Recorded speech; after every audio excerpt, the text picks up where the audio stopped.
Water not to enemy. This is running water, not peeing. The source of life. And it should not be privatized. Privatization in any nation is not the answer. Let's take China, the quote-unquote evil empire of communism in the words of the Western nation. Today, communist China have taken over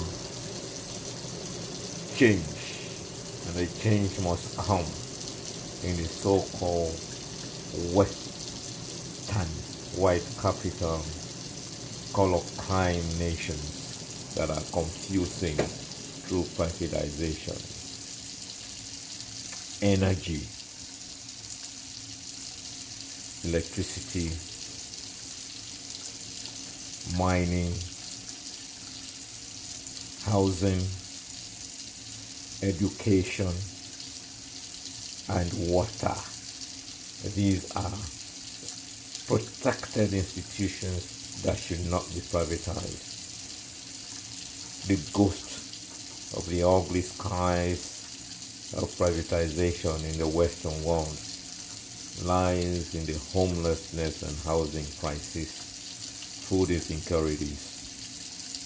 So, what are the institutions that I see relevantly working in the Western world? State securities that maintain national securities and public safety.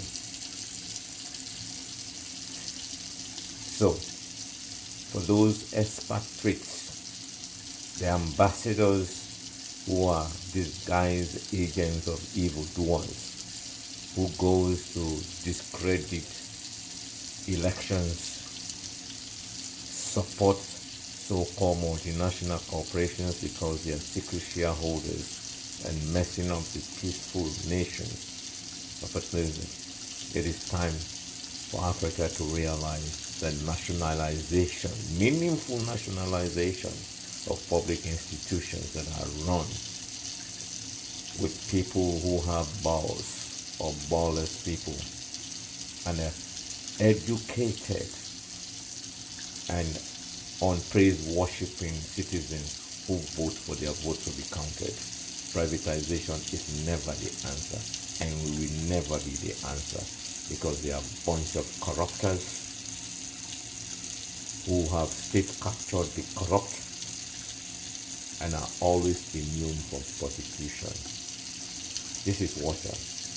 We talk about environmental protection.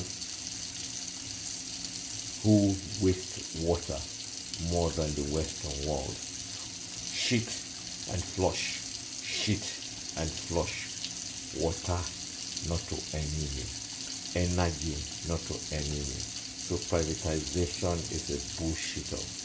Yes, private institutions and independent businesses are an integral part of society, but national institutions must remain a national institution, and housing is a national emergency institution.